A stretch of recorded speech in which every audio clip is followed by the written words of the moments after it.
अब ये जो हमारा पार्ट होगा, यहां से जो हम स्टार्ट कर रहे हैं, दिस इज नोन एज मैग्नेटोस्टेटिक्स। इसका प्रॉपर नाम होता है मैग्नेटोस्टेटिक्स। जैसे इलेक्ट्रोस्टेटिक्स आपने पढ़ा, इलेक्ट्रोस्टेटिक्स का मतलब था चार्ज एट रेस्ट ने कुछ इलेक्ट्रिक फील्ड फैलाया होगा। मैग्नेटोस्टेटिक्स इसका क्या मतलब होता है, यहां हम एक नया फील्ड पढ़ रहे होंगे, वहां स्टेटिक चार्ज था, यहां स्टेटिक करंट होगा। अब करंट हम पढ़ चुके पिछली यूनिट में। देखो ध्यान से सुनो क्या सीक्वेंस है।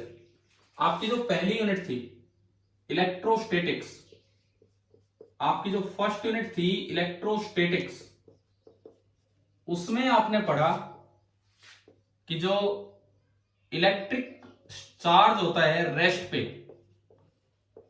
वो अपने आसपास एक फील्ड फैलाता है, इलेक्ट्रिक फील्ड। ये हम पढ़ के आ चुके।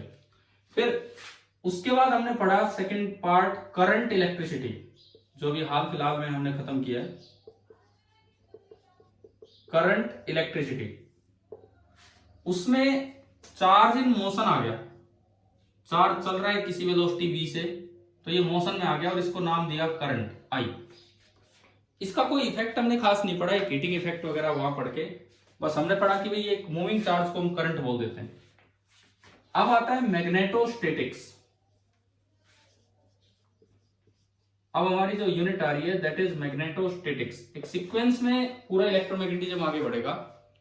जैसे इलेक्ट्रोस्टेटिक्स में होता था चार्ज एट रेस्ट, यानी कि स्टेटिक चार्ज, तो यहां हम पढ़ते थे field produced by static charge. Static charges के द्वारा जो फील्ड प्रोड्यूस किया वो इलेक्ट्रिक फील्ड था। यहां हम पढ़ेंगे field produced by static current. अब स्टेटिक करंट अपने आप में एक कंफ्यूजिंग वर्ड है, क्योंकि करंट अगर है तो चार्ज स्टेटिक होगा ही नहीं, चार्ज मोशन में होगा। तो यहां स्टेटिक की बजाय वर्ड यूज कर दिया जाता है स्टेडी करंट। स्टेडी का मतलब फ्लक्चुएटिंग करंट नहीं है, कोई कांस्टेंट सा करंट फ्लो कर रहा होगा। तो अभी हम यहां पढ़ रहे हैं कि जो स्टेडी करंट होगा वो प्रोड्यूस करेगा एक नया फील्ड, जिसे हम नाम देंगे मैग्नेटिक फील्ड। जो स्टेटिक चार्ज था उसने प्रोड्यूस किया था इलेक्ट्रिक फील्ड, जो स्टेडी करंट होगा वो प्रोड्यूस करेगा मैग्नेटिक फील्ड। तो बीच वाली यूनिट तो इन दोनों को लिंक कर रही है और कुछ नहीं। बीच वाली यूनिट बस ये बताती है कि मूविंग चार्ज को कैसे देखना होता है, केवल ये। बिल्कुल जैसी यूनिट ये थी वो सारा का सारा काम इसमें भी है, कैपेसिटेंस वगैरह हट जाएगा, बाकी सारा। और इसके अलावा एक और पार्ट इसमें ऐड हो जाता है मैग्नेटिज्म एंड मैटर। आज थोड़ा थोड़ा इंट्रोडक्शन के साथ हम इसमें एंटर करेंगे इस यूनिट में। मैग्नेटिज्म एंड मैटर एक नया पार्ट इसमें ऐड हो जाएगा, जो जिसमें हम मैग्नेट, जिसको हम चुंबक बोलते हैं, उसके बारे में पढ़ेंगे। अर्थ ने अपना मैग्नेटिक फील्ड फैला रखा है, उसके बारे में पढ़ रहे होंगे। मटेरियल्स पढ़ रहे होंगे कि आयरन अट्रैक्ट हो जाता है, प्लास्टिक अट्रैक्ट नहीं होता, तो वो एक अलग सा चैप्टर है इस मैग्नेटोस्टैटिक्स में। तो ये बड़ी यूनिट है, जो इसीलिए बीच में कंबाइंड टेस्ट भी है, ताकि अगले टेस्ट तक आपका सिलेबस ढंग से अच्छे से पूरा हो सके। अच्छा, आगे फिर और भी आगे चलेंगी यूनिट्स। फिर आएगा फ्लक्चुएटिंग करंट। अभी तो स्टेडी करंट आ रहा है, इसमें फ्लक्चुएटिंग करंट होगा, करंट टाइम के साथ चेंज, वो क्या इफेक्ट प्रोड्यूस करेगा वो आगे बढ़ते चलेंगे। आगे अगली 2 यूनिट और इन्हीं चीजों पे हैं, पूरे फील्ड्स के बारे में। तो पहले हम यहां तक ये सीखें कि मैग्नेटिक फील्ड क्या होता है। तो दरअसल अब मैं शुरुआत यहीं से कर रहा हूं कि एक मैग्नेटिक फील्ड का आपको इंट्रोडक्शन दे रहा हूं कि किस तरह से नया फील्ड पहचान में आया, समझ में आया कि भाई ये भी कोई फील्ड है। देखिए, अब हम ले रहे हैं इंट्रोडक्शन टू मैग्नेटिक फील्ड। जैसे आपका इलेक्ट्रिक फील्ड हुआ करता था, बिल्कुल वैसा ही आपका होता है मैग्नेटिक फील्ड। लेकिन इलेक्ट्रिक फील्ड का सिंबल ई देते थे, मैग्नेटिक फील्ड का बाई कन्वेंशन जो सिंबल है वो बी है। मैग्नेटिक फील्ड का जो सिंबल है वो बी है। मैं एक एग्जांपल से आपको एक चीज बताता हूं। जैसे सपोज कीजिए ये एक कोई करंट कैरिंग वायर है, मुझे सिंपली ये दिया गया कि ये एक वायर है और इसमें करंट ऐसे जा रहा है। ये एक वायर है एंड ये मैंने लिख दिया करंट कैरिंग वायर।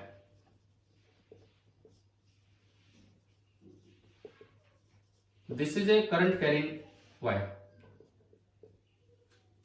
ये करंट है आई।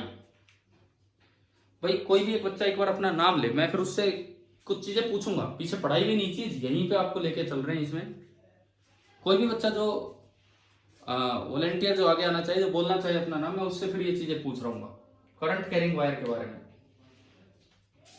अरे कहाँ गए पार्टिसिपेंट्स?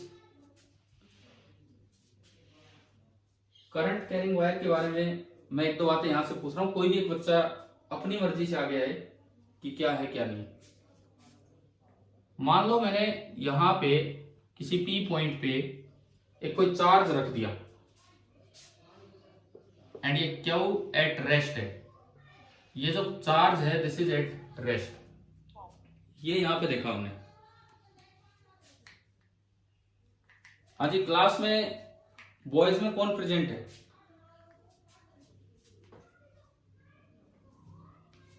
एक भी लड़का नहीं क्या क्लास में? चलो मैं तो जो अक्सर होते हैं प्रेजेंट उनका नाम लेता हूं। गर्वित आप हो क्लास में? तो यार मैं पूछ रहा हूं, बोला करो। यहां बताओ, मैंने ये करंट कैरिंग वायर के बगल में एक चार्ज क्यों रख दिया रेस्ट पे, बताओ उस पे इस वायर की वजह से कोई फोर्स लगेगा या नहीं लगेगा? पहली बात ये, current carrying wire electrically neutral होती है। Current carrying wire electrically neutral होती है। अब आप जवाब दीजिए, ये कोई इलेक्ट्रिक फील्ड नहीं फैला रही होती। होगा तो नेग्लेजिबल इलेक्ट्रिक फील्ड होगा, वो कुछ खास इफेक्ट आएगा नहीं। मतलब इलेक्ट्रिकली न्यूट्रल है और इसने अपना नेग्लेजिबल इलेक्ट्रिक फील्ड फैलाया हुआ है। तो आप ये बताओ, उस क्यू चार्ज को जब रेस्ट पे रखा है तो वहां कोई फोर्स लगेगा या नहीं लगेगा? नहीं लगेगा। इस समय F on Q is zero, और इसका रीजन ये दिया जा सकता है कि इलेक्ट्रिक फील्ड यहां लगभग जीरो है। मैं लगभग वर्ड इसलिए यूज कर रहा हूं, इसकी सरफेस पे थोड़ी बहुत चार्ज डेंसिटी आ जाती है कई बार करंट के जाने से, तो उससे थोड़ा बहुत नेग्लेजिबल सा फील्ड होता है, लेकिन उसको हम यहां इग्नोर कर रहे हैं। तो इसकी वजह से कोई इलेक्ट्रिक फील्ड यहां नहीं था, तो इसलिए चार्ज पे नेट फोर्स जीरो लगा। बिकॉज हम पढ़ते हैं कि इलेक्ट्रिक फोर्स का फॉर्मूला होता है क्यू इंटू ई। आज बस आप इतना ही सीख लो कि ये मैग्नेटिक फोर्स क्या चीज है, किस तरह से लगता है, मैग्नेटिक फील्ड क्या चीज है, इन सब चीजों के बारे में। लेकिन एक अलग सी चीज यहां पे अब देखने को मिलेगी। अभी हमें समझ में आया कि इसने कहीं कोई फील्ड नहीं फैलाया, कहीं कोई इलेक्ट्रिक फील्ड नहीं लगाया। तो चाहे आप चार्ज को यहां रखो, चाहे आप चार्ज को थोड़ी आगे रखो, चाहे थोड़ी पीछे, नेट फोर्स उस पर जीरो रहना है। लेकिन एक अनोखी घटना ये होती है इसमें कि अगर आप इसको थ्रो करते हैं, अगर मैं इस चार्ज को थ्रो करूं तो क्या ये बेंड होगा या नहीं होगा? मतलब क्या अब इस पे फोर्स लगेगा या नहीं? अगर मैंने इसको थ्रो किया तो क्या अब इस पे फोर्स लगेगा या नहीं लगेगा? देखो सुनो, अब क्या होगा। मान लो एक पॉजिटिव चार्ज है, अब जैसे इसको थ्रो करते हैं ये देखा जाता है कि ये वायर की तरफ बेंड हो जाता है। अगर मैं वायर के पैरेलल थ्रो करूं, अगर मैं करंट के पैरेलल थ्रो करूं, तो ये देखा गया कि ये जो पॉइंट चार्ज है ये इधर बेंड होने लग गया। अब अपने आप तो बेंड हो नहीं सकता जब तक कोई फोर्स नहीं लगेगा, ग्रेविटी यहां है नहीं, ये छोटी छोटी चीजें हम टेबल पे कर रहे हैं काम मान लो। तो जब तक कोई फोर्स नहीं लगेगा तो बेंडिंग तो पॉसिबल ही नहीं है। इसका मतलब जब ये चला तो इस पे फोर्स लगा, और नहीं चला तो इस पे फोर्स नहीं लगा। क्या इलेक्ट्रिक फील्ड का फोर्स इस बात पे डिपेंड करता है कि टेस्ट पार्टिकल मोशन में है या रेस्ट पे है? इलेक्ट्रिक फील्ड का फोर्स क्या इस बात पे डिपेंड करता है कि टेस्ट पार्टिकल मोशन में है या रेस्ट पे है? क्या इसमें कहीं भी वेलोसिटी जैसी कोई चीज आ रही है क्या इस फॉर्मूले में? चाहे चार्ज रेस्ट पे हो चाहे चार्ज मोशन में हो, अगर इलेक्ट्रिक फील्ड का फोर्स जीरो है तो वो चार्ज पे जीरो ही रहेगा, चाहे आप चार्ज को मोशन में ले आए चाहे रेस्ट पे। लेकिन यहां पे ये देखा जा रहा है कि अगर मैं इस करंट कैरिंग वायर के बगल में किसी चार्ज को रखता हूं, अगर मैं इस करंट कैरिंग वायर के बगल में किसी चार्ज को रखता हूं तो वो रेस्ट पे है। लेकिन अगर मैं मतलब रेस्ट पे ही रहेगा, मतलब उस पर नेट फोर्स जीरो है। लेकिन अगर मैं उसे थ्रो करता हूं तो उस पर एक फोर्स लग रहा है जिससे वो बेंड हो रहा है। इसका मतलब यहां एक और फील्ड है इलेक्ट्रिक फील्ड के अलावा, एक और डिफरेंट फील्ड है जो इस तरह का फील्ड है जो चार्ज पे फोर्स तब लगाता है जब चार्ज मोशन में है, और तब नहीं लगाता है जब ये रेस्ट पे है। इसका मतलब यहां से कंक्लूजन ये मिला कि there is another type of field, एक और दूसरा फील्ड है which exerts a force on test charge if the charge is in motion, but not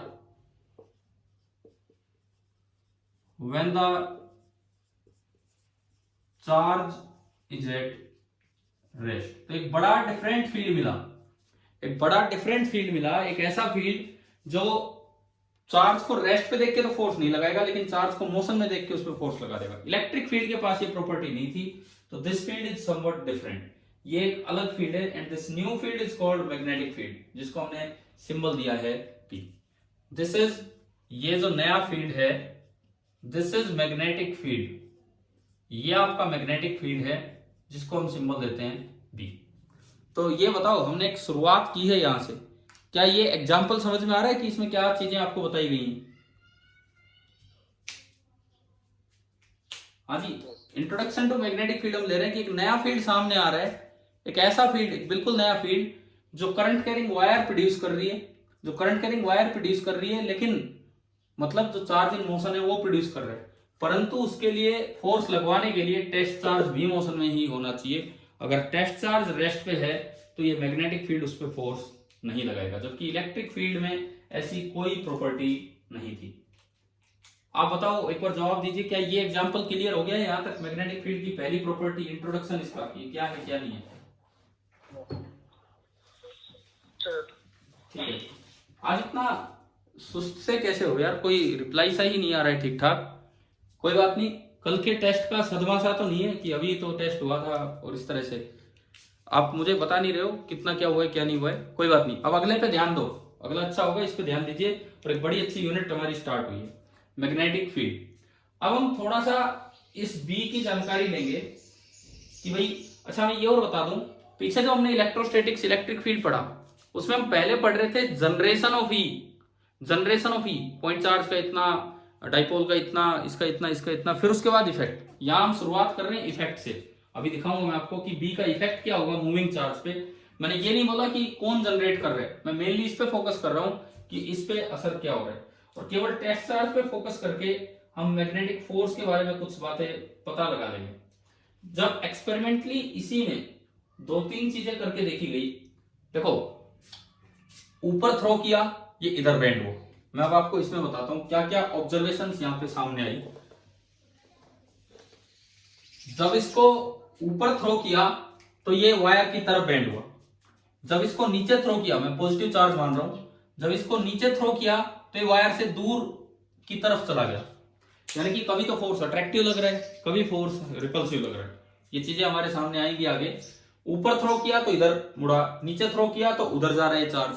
एक और चीज, अगर मैं इस वायर के परपेंडिकुलर थ्रो करता हूं तो उस पर कोई असर ही नहीं हुआ, वो सीधा चलता रहा। सिमिलरली बाहर की तरफ थ्रो करता हूं तो भी इस वायर की वजह से कोई असर नहीं हुआ।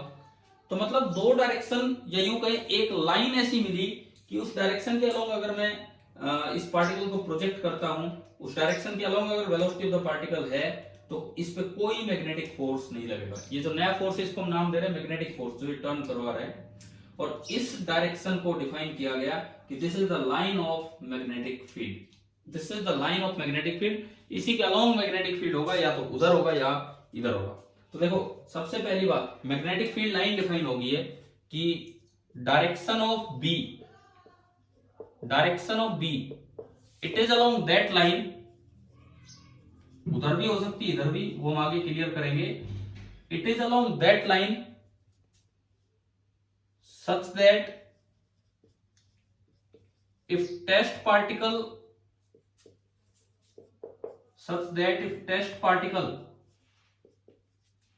is projected along this direction,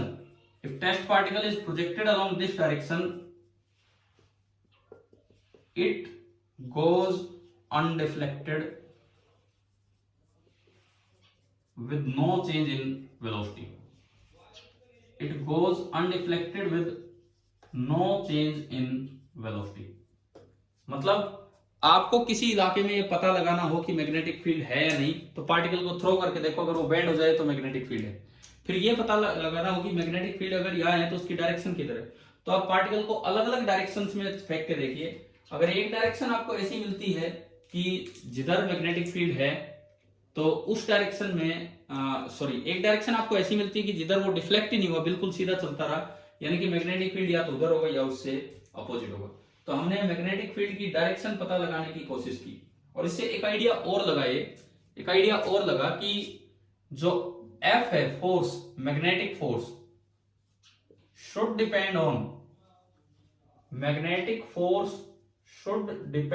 on V cross B। इससे आइडिया मिला था लॉरेंट्ज को। लॉरेंट एक साइंटिस्ट है जिन्होंने, ये पहला काम उन्हीं की बात बता रहा हूं कि जो भी उन्होंने बताया था फोर्स के बारे में।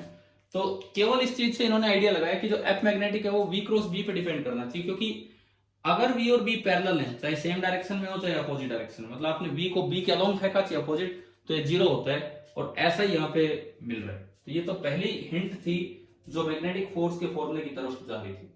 अच्छा, फिर उसके बाद एक चीज और देखी गई कि अगर speed of the particle v है, और जो आपने लाइन अभी आइडेंटिफाई की, कौन सी लाइन, ये जो पहले केस में जिसको हमने लाइन ऑफ मैग्नेटिक फील्ड बोला, ये वाली लाइन, ये जो आगे पीछे इस तरह से लाइन है, अगर speed of the particle v है और उसकी वेलोसिटी ने थीटा एंगल बना रखा है इस लाइन के साथ जो आपने अभी पहले में डिफाइन की है, मतलब डायरेक्शन ऑफ b के साथ, तो जो मैग्नीट्यूड ऑफ फोर्स है वो प्रोपोर्शनल मिल रहा था v sin थीटा के। मतलब देखो, पहली चीज ये अंदाजा लगी। दूसरी बात ये हमें अभी पता लगा कि भाई इस डायरेक्शन में ये अंदर की तरफ और ये बाहर की तरफ, इस डायरेक्शन में कोई मैग्नेटिक फोर्स नहीं लग रहा। अब अगर आप पार्टिकल को इसके साथ किसी थीटा एंगल पे प्रोजेक्ट करते हैं, अगर आप अपने टेस्ट पार्टिकल को इसके साथ किसी थीटा एंगल पे प्रोजेक्ट करते हैं इस लाइन के साथ v स्पीड के, तो जो ये पाया गया कि जो f है this is proportional to v sin theta. Mod लगाऊं या ना लगाऊं उससे कोई फर्क नहीं पड़ रहा, हमें खाली मैग्नीट्यूड चाहिए। f is proportional to v sin theta. इससे और सपोर्ट मिला उस बात को कि f should depend on v cross b। क्यों? क्योंकि ये लाइन थी b की लाइन, ये लाइन थी b की लाइन, ये v की लाइन, और इनके बीच का एंगल थीटा है, और फोर्स डिपेंड कर रहा है v sin थीटा पे, तो v sin थीटा तो इसमें भी आएगा v sin थीटा। तो इससे पहली बात को ही सपोर्ट मिला।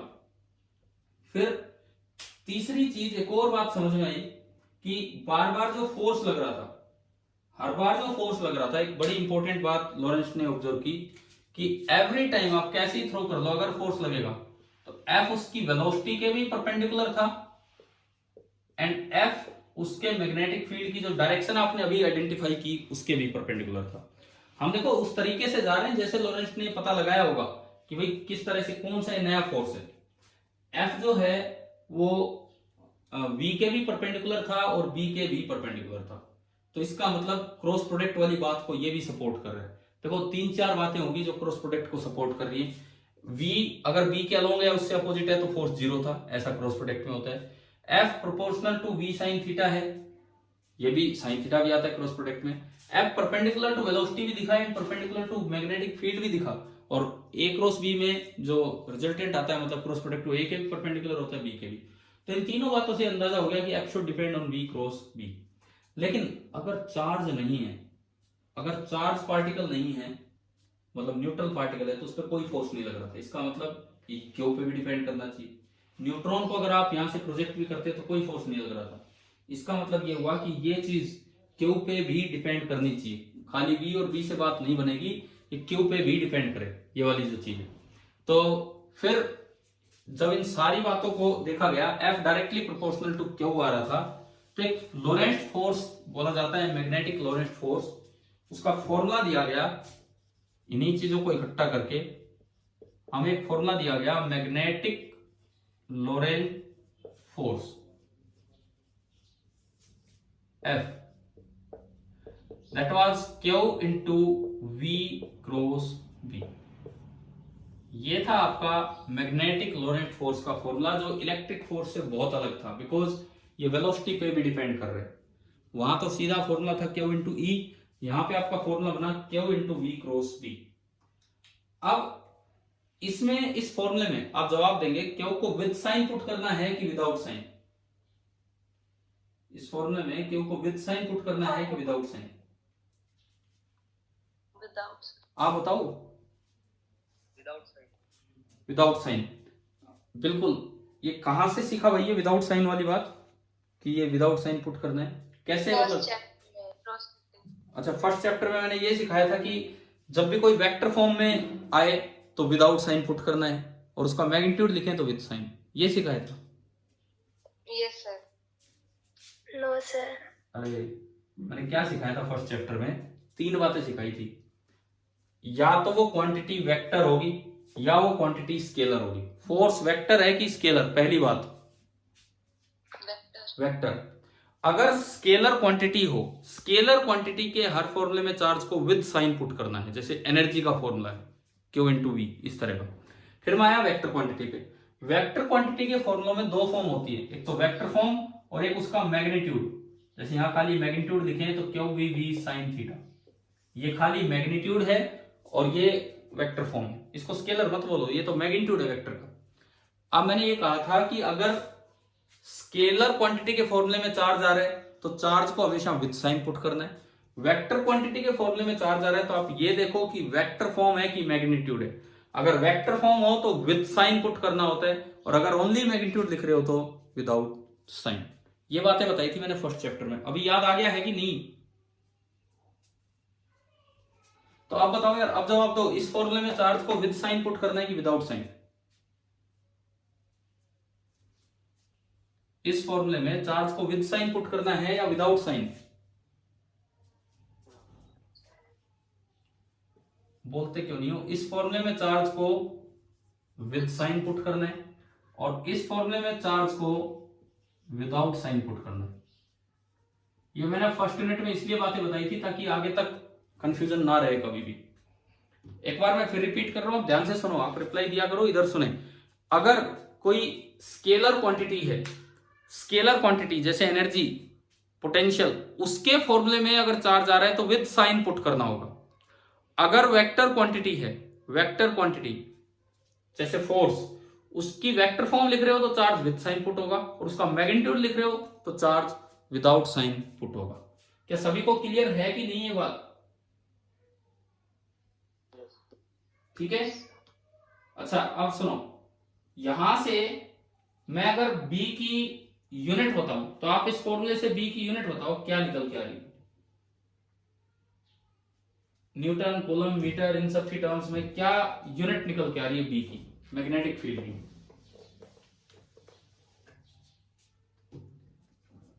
इनकी टर्म्स में B की यूनिट बताओ, इस फॉर्मूले से या उस फॉर्मूले से?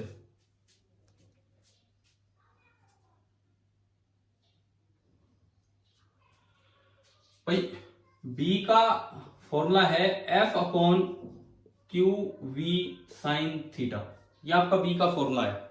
अगर मैं यूनिट की बात करूं, SI unit of B newton second, coulomb inverse, metre inverse. देखो न्यूटन, ये तो F की यूनिट, अपॉन कूलम मीटर पर सेकंड। यही साइन थीटा की तो कोई यूनिट है नहीं।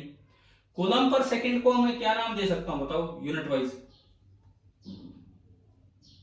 कूलम पर सेकंड, वोल्ट कहां से आ गया कूलम पर सेकंड? अभी अभी करंट पढ़ के आए पिछली यूनिट में। Coulomb per second is ampere, charge per unit time is current. तो आप SI यूनिट ऑफ B को लिख सकते हैं 1 newton upon ampere metre. SI unit of B आपकी होगी 1 न्यूटन अपॉन एम्पियर मीटर। यहां से इसका डायमेंशनल फॉर्मूला बताओ B का। यहां से B का dimensional formula, Newton MLT-2, ampere का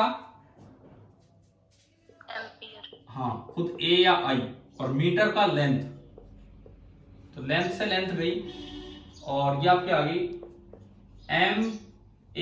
MT-2 A-1। ये आपके मैग्नेटिक फील्ड का डायमेंशनल फॉर्मूला। अच्छा जैसे जूल पर कुलम, उसको नाम दे दिया गया वोल्ट। इसी तरह से दुनिया भर की यूनिट साइंटिस्ट के नाम पर रखी गई हैं। न्यूटन पर एम्पियर मीटर। अगर ये पूरा लिखे तो भाई एक बात बड़े ध्यान से सुनो, जो अक्सर गलती करते हैं, मैं तो आपको शुरू से बताता आ रहा हूं ये चीज।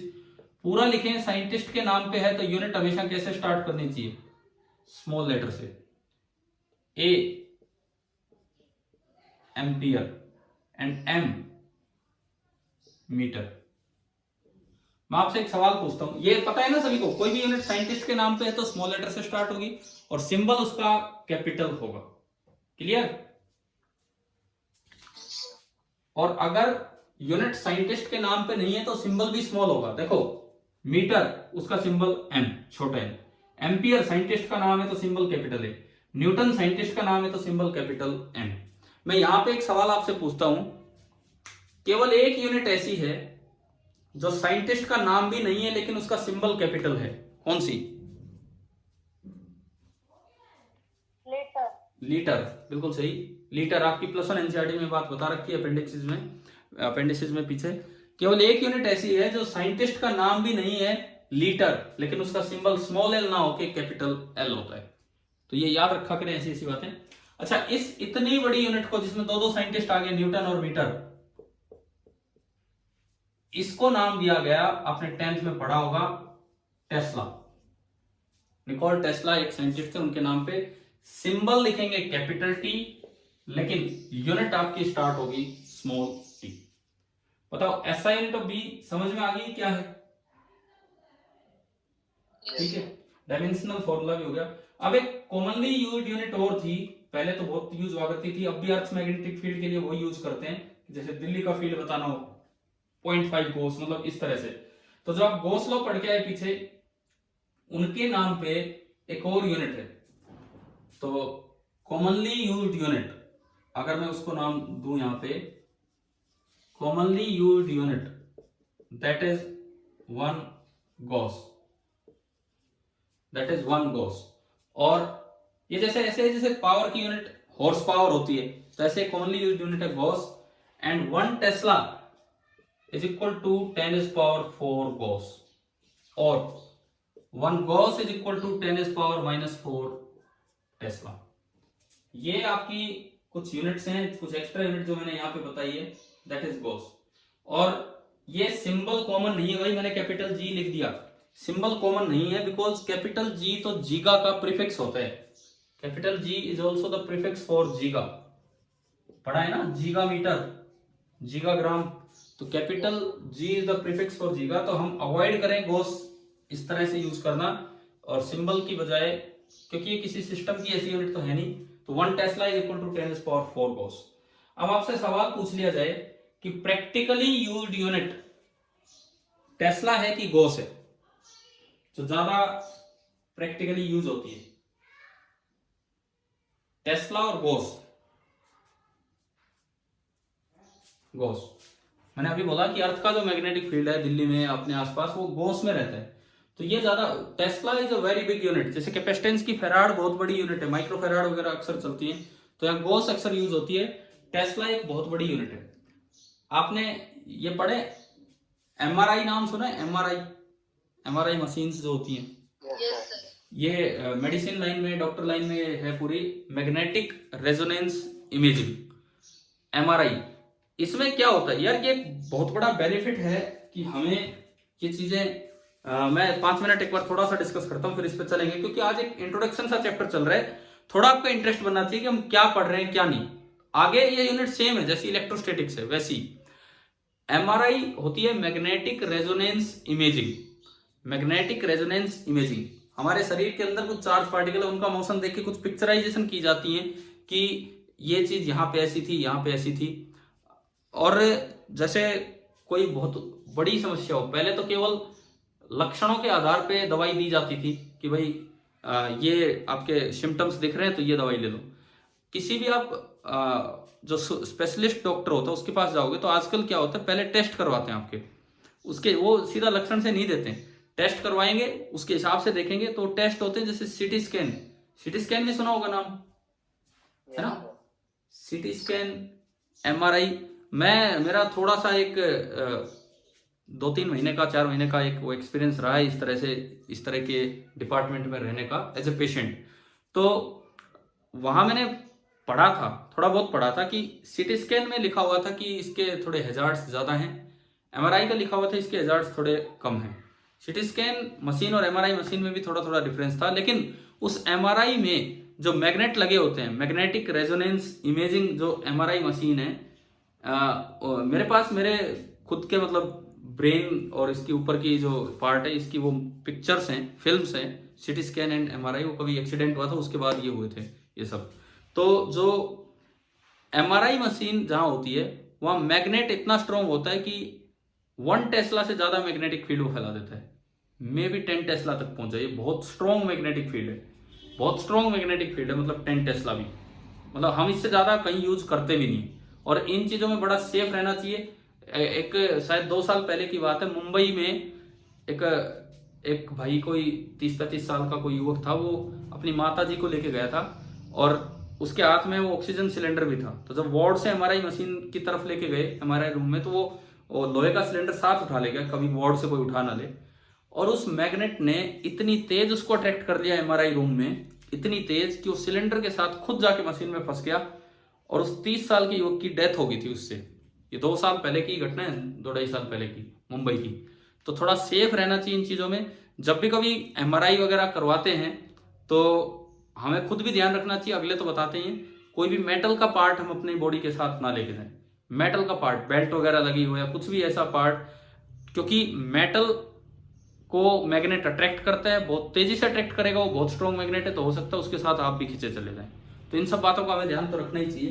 तो अभी देखते हैं आगे, अपने काम को आगे कंटिन्यू करते हैं। तो मैं यूनिट्स का आइडिया दे रहा था, गॉस और टेस्ला। तो बताओ कॉमनली यूज्ड यूनिट कौन सी है, मींस जो प्रैक्टिकल यूज में आती है कौन सी है, टेस्ला या गॉस? गॉस।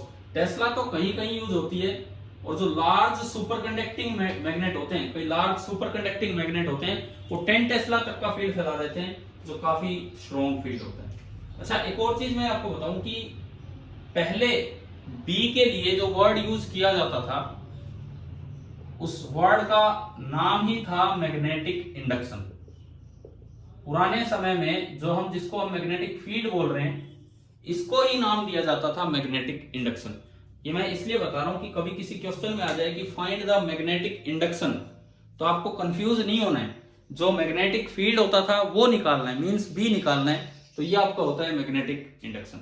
अच्छा, अब देखो, हम पहले पढ़ रहे होंगे इफेक्ट ऑफ मैग्नेटिक फील्ड।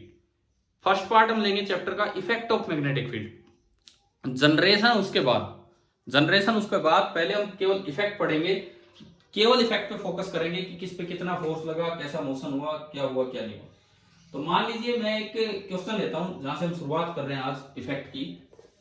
ये यूं कहे, इस क्लास का लास्ट क्वेश्चन, फिर हम 5 मिनट कुछ और बातचीत करेंगे। क्वेश्चन ये है, a proton is projected with the speed of 3 × 10⁶ metre per second horizontally from east to west. Horizontally from east to west का क्या मतलब है? अगर मैं ऐसे खड़ा हूं तो ये ईस्ट है, ये वेस्ट है, तो मतलब इधर की तरफ फेंका गया है, ईस्ट से वेस्ट की तरफ। तो ये स्पीड है 3 × 10⁶ मीटर पर सेकेंड, और ये मुझे एक प्रोटॉन दिया गया है जिसका चार्ज मैं भली भांति जानता हूं क्या होता है क्या नहीं। A uniform magnetic field B of strength 2 × 10⁻³ Tesla exists in vertically upward direction। एक यूनिफॉर्म मैग्नेटिक फील्ड B है जिसकी स्ट्रेंथ दी है 2 × 10⁻³ Tesla, exist in vertically upward direction. हाँ जी, ये बताओ रिचा, आप हैं क्लास में? रिचा है क्या क्लास में? देखिए, आप ये बताएं कि ये जो मैग्नेटिक फील्ड दिया है वर्टिकली अपवर्ड डायरेक्शन, क्या ये नॉर्थ के अलोंग है या नहीं? कोई भी बच्चा जवाब दीजिए इसका, कोई भी बच्चा। ये जो मैग्नेटिक फील्ड लिखा है वर्टिकली अपवर्ड लेना है, ये नॉर्थ के अलोंग लेना है या कहीं और है? क्या ये वर्टिकली अपवर्ड डायरेक्शन और नॉर्थ डायरेक्शन सेम होती हैं या अलग अलग होती हैं? बोलो।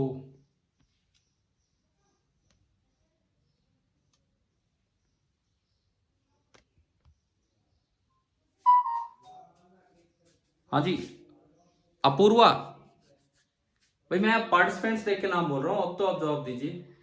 अलग अलग। क्या, चलो जो भी बोल रहे हो वो जवाब दीजिए कि क्या ये जो मैग्नेटिक फील्ड की डायरेक्शन है जो दिया है वर्टिकली अपवर्ड डायरेक्शन, ये नॉर्थ ही होती है या कुछ और अलग है नॉर्थ ईस्ट से?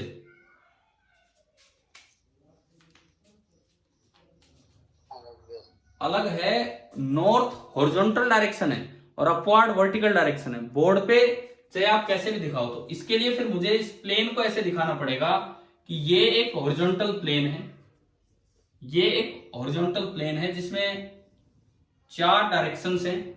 देखिए आप ढंग से समझिए, ये इसमें 4 डायरेक्शंस हैं। This is east, this is west, ये आगे की तरफ है नॉर्थ एंड पीछे की तरफ है साउथ, एंड ये आपकी डायरेक्शन है वर्टिकली अपवर्ड जिधर की तरफ डी एग्जिस्ट करता है। और प्रोटॉन को प्रोजेक्ट किया गया है ईस्ट टू वेस्ट, इधर की तरफ उसकी वेलोसिटी है। और प्रोटॉन मतलब चार्ज पॉजिटिव, प्रोटॉन का मतलब है कि जो चार्ज है वो पॉजिटिव है।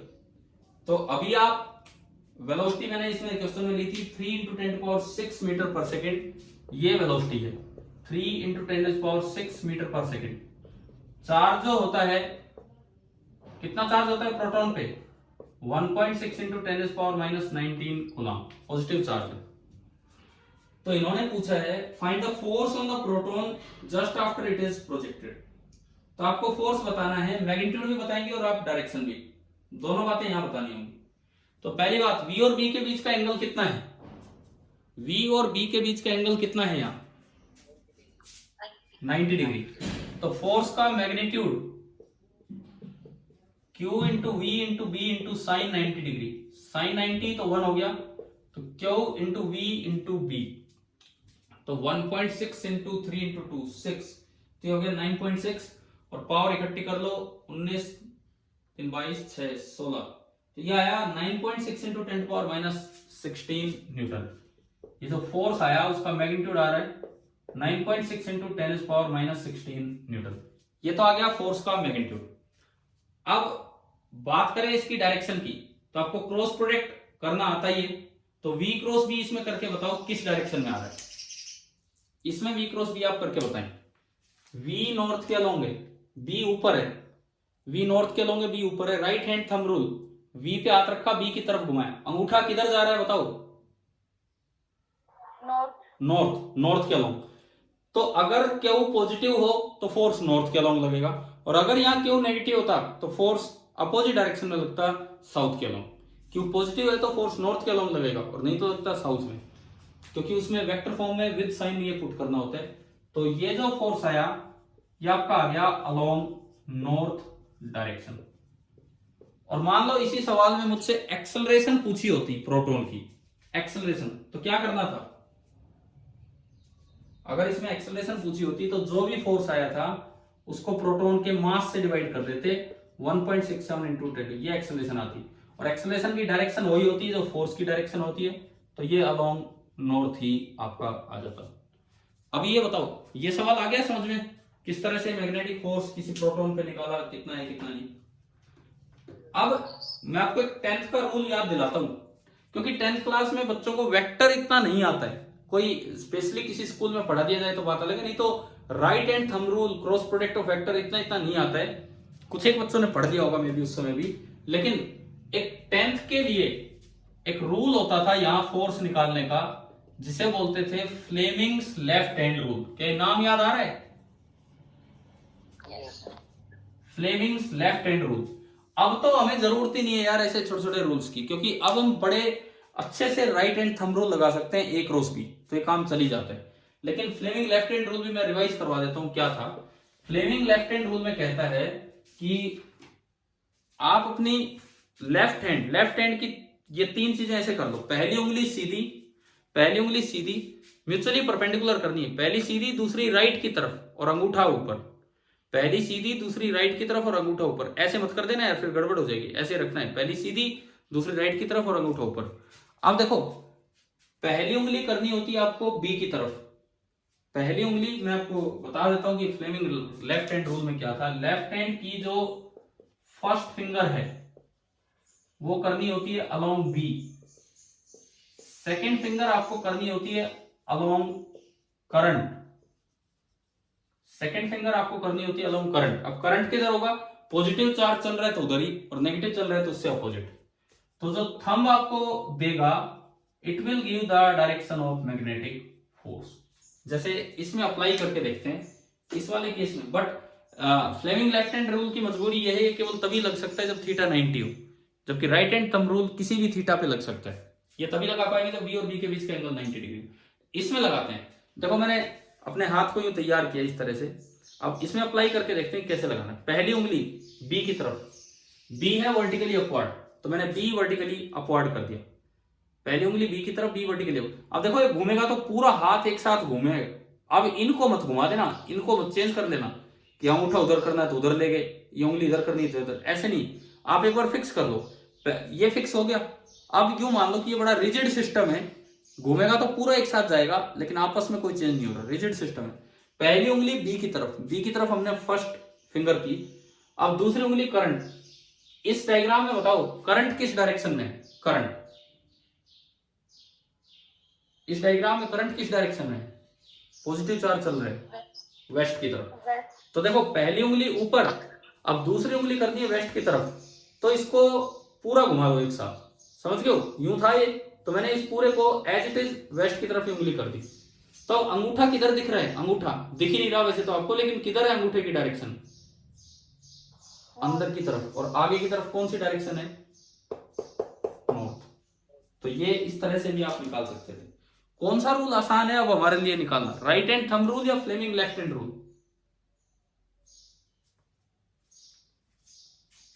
हाँ जी, किस रूल से आसानी से आप निकाल पाओगे।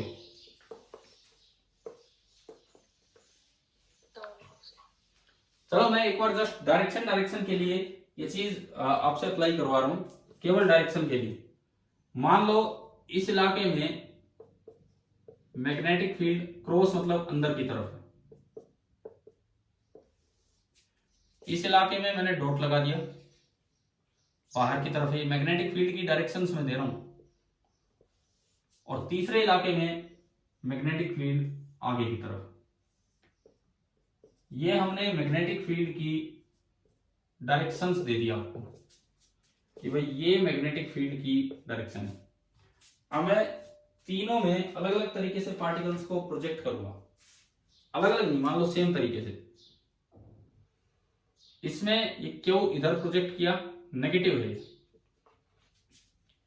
इसमें भी ये क्यों इधर प्रोजेक्ट किया, नेगेटिव है। और इसमें भी ये क्यों इधर प्रोजेक्ट किया और ये नेगेटिव है। आपको तीनों केस में फोर्स की डायरेक्शन बतानी है क्या होगी। सबसे पहले तो मैं लगाऊं राइट हैंड थंब रूल, मैं हर तरह से निकालना सीख रहा हूँ यहाँ पे। सबसे पहले मैं लगाऊं right hand thumb rule. Right hand thumb rule देखिए क्या होगा। अगर मैं इसको जूम करता हूं आपको फिर बड़ी दिखती है या बस ये मेरे पास ही जूम होकर रह जाती है। स्क्रीन को जूम करने का आप पे भी कोई इफेक्ट होता है क्या, मैं अगर यहां से जूम करता हूं तो? ठीक है, देखो पहला case right hand thumb rule कहता है कि एफ का फॉर्मूला होता है Q into V cross B. F का फॉर्मूला होता है Q into V cross B. ये पहला case. v cross B velocity ऊपर और b अंदर, तो v cross B right rule से, राइट हैंड रूल है, right hand thumb rule. v ऊपर b आगे, इस साइड आया अंगूठा, अंगूठा इधर की तरफ आ रहा है तो बताओ फोर्स किधर लगेगा। अंगूठा लेफ्ट की तरफ आ रहा है तो फोर्स लेफ्ट की तरफ लगेगा या राइट की तरफ? राइट। राइट, क्योंकि क्यू नेगेटिव है। तो राइट हैंड थंब रूल से मेरा फोर्स आ गया इधर। अब मैं इस पे निकालूं, इस पे निकालूं, v ऊपर है और b बाहर है, v cross b right hand rule, right hand thumb rule. v पे हाथ रखा b की तरफ तो अंगूठा इधर आया, अंगूठा उस साइड गया राइट की तरफ, तो फोर्स किधर लगेगा? लेफ्ट, क्योंकि ये चार्ज नेगेटिव है। तीसरा case v cross b, v इधर b आगे, तो v क्रॉस b तो आया अंदर की तरफ, v पे हाथ रख के b की तरफ मैंने घुमाया अंदर, right hand rule, right hand thumb rule. तो फोर्स किधर लगेगा? बाहर। बाहर, इस पे जो फोर्स लगेगा, ये जो फोर्स लगेगा ये बाहर की तरफ लगेगा इस तरह से।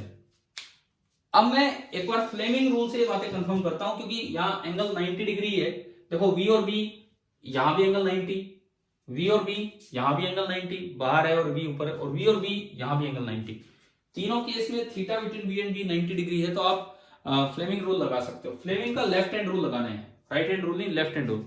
यो हमने किया, और देखो पहली उंगली B की तरफ, फर्स्ट में B अंदर है तो मैंने पहली उंगली ऐसे कर ली अंदर की तरफ। आप खुद यार ये प्रैक्टिस कर सकते हो साथ साथ, अगर वहां बैठे हो, कॉपी पेन लिया है, बनाया है, और इस तरह से पहली उंगली B की तरफ अंदर की तरफ। अब दूसरी उंगली करनी होती करंट की तरफ। करंट किधर है इस पहले डायग्राम में?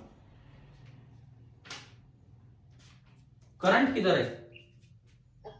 ऊपर नहीं है, ऊपर नहीं है करंट, नीचे। क्यों? क्योंकि चार्ज ऊपर जा रहा है, परंतु कैसा चार्ज जा रहा है? नेगेटिव।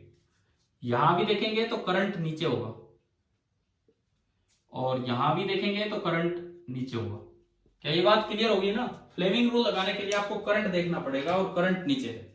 अब देखिए, पहली उंगली B की तरफ, दूसरी उंगली करंट की तरफ, तो इसको नीचे करना है तो इसको पूरा टर्न कर दीजिए।